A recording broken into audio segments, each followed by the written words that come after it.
नमस्कार, आप देख रहे हैं जनता जागरण और मैं हूं आपके साथ प्रिंस कुमार। अभी मैं बीजेपी कार्यालय में मौजूद हूं और हमारे साथ राकेश जी हैं जो बीजेपी के प्रवक्ता हैं। राकेश जी, सबसे पहले बहुत बहुत स्वागत है आपका। धन्यवाद आपको।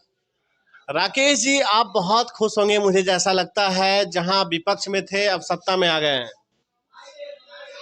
स्वाभाविक है, सत्ता में आना सब कोई चाहता है, लेकिन सत्ता को हम लोग सेवा का माध्यम चुना है। हम सत्ता को मेवा का माध्यम नहीं चुना है। तो दो तरीके होते हैं। जो लोग सत्ता से बाहर हुए हैं उनकी पृष्ठभूमि क्या रही है, हम लोग सत्ता में जब आए हम लोगों ने क्या किया, वो सब कुछ पब्लिक के बीच में है। सब लोग जानता है हम लोगों ने सत्ता में रहने के बाद हम लोगों ने क्या किया है। लेकिन आप बहुत खुश हैं, मुझे ये महसूस हो रहा है, लेकिन शिक्षक संघ नाराज चल रहे हैं। आज वो सड़कों पे है और हालात ये है, मैं अभी गर्दनीबाग का धरना स्थल को देख कर आया हूँ। वहाँ पे हजारों हजार शिक्षक अपनी मांग को सड़कों पे लेके उतरे हुए हैं। कब तक सरकार उनकी बात को मान पाएगी? सरकार जरूर मानेगी। हाँ, और हम लोग तो शिक्षकों के आंदोलन में बढ़ चढ़ कर भाग लिया। बिल्कुल ये चीज। और आपको पता होना चाहिए, बिहार में 20 वर्ष के बाद हाँ, कोई इतना बड़ा आंदोलन खड़ा हुआ था। जी, हम लोग शिक्षकों के भावनाओं के साथ है, उनका कदर करते हैं। शिक्षक राष्ट्र निर्माता है, बिल्कुल। भविष्य के निर्माण करता है, तो हम लोग शिक्षकों के साथ हैं। और अब आगे देखिए, शिक्षकों के भी अच्छे दिन आने वाले हैं। कब? आने वाले हैं, अभी तो शुरू हुआ है। जी, अभी तो शुरू हुआ है। अभी आज तो बजट ही आया है। जी, तो हम बता दें, तो कुछ दिन पहले शपथ ग्रहण हुआ था, कल विश्वास मत हासिल हुआ है। तभी तो सब विधानसभा की जो प्रक्रिया वो चल रही है। आज बजट बजट ये चला है। बिल्कुल बिल्कुल। तो बता दें कि अभी तो शुरू हुआ है। शिक्षकों को डरने की जरूरत नहीं है। शिक्षक सभी लोग पढ़ाएं, मन लगा के पढ़ाएं। भविष्य के निर्माणकर्ता को कोई परेशान नहीं करेगा। लेकिन एक बात और भी है, जहां शिक्षक सड़क पे हैं तो वहीं किसान भी सड़क पे हैं। आपको पता होनी चाहिए। आज दिल्ली की बात करें तो लगातार कई ट्रैक्टरों के साथ किसान भाई लोग लगातार आंदोलन को जारी किए हुए हैं। क्या कहेंगे, केंद्र सरकार कब तक बात मान पाएगी किसानों को?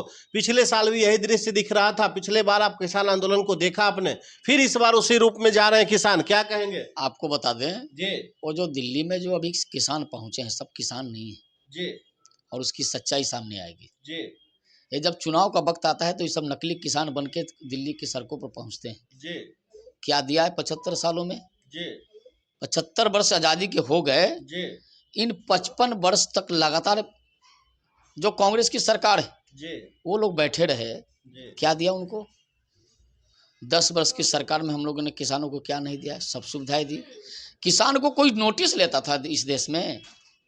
किसान को किसान सम्मान निधि है, मानते हैं उस सम्मान निधि से किसानों का बहुत कुछ नहीं हो जाएगा, लेकिन किसानों को कम से कम लगता तो है कि मेरे लिए भी कोई सोचने वाला है, विचार करने वाला है, हमारे दुख दर्द को बांटने वाला है। ये सरकार उनकी है। ये जो नकली किसान जो दिल्ली में सड़कों पर पहुंचे हैं, इन लोगों ने पिछले बार भी दीवार खड़ा किया था, इनकी जांच हुई थी, आराम कर रहे हैं।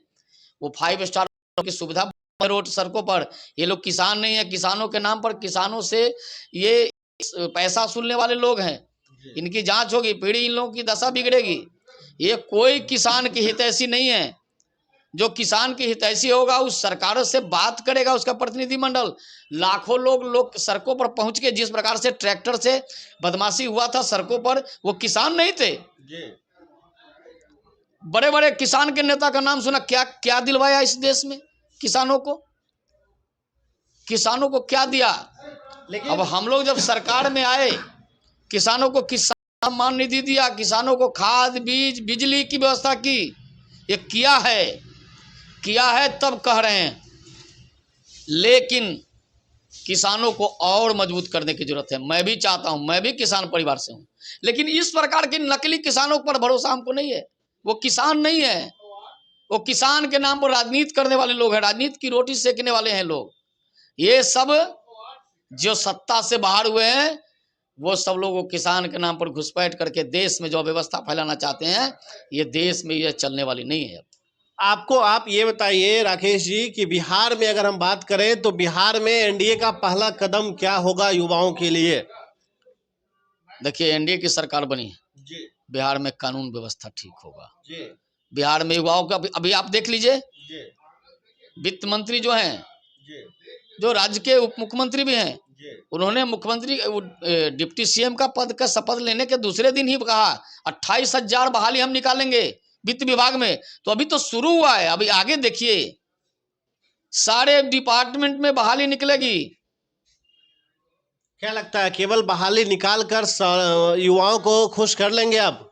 बहाली आखिर युवाओं की नौकरी चाहिए, युवाओं को रोजगार चाहिए, तो चाहिए क्या? युवाओं को तो नौकरी और रोजगार सबसे पहला तो उनका ऑप्शन यही होता है। तो हम नौकरी भी देंगे, रोजगार भी देंगे, हम हर क्षेत्र में काम करेंगे, युवाओं के भविष्य को संभालने का काम करेंगे।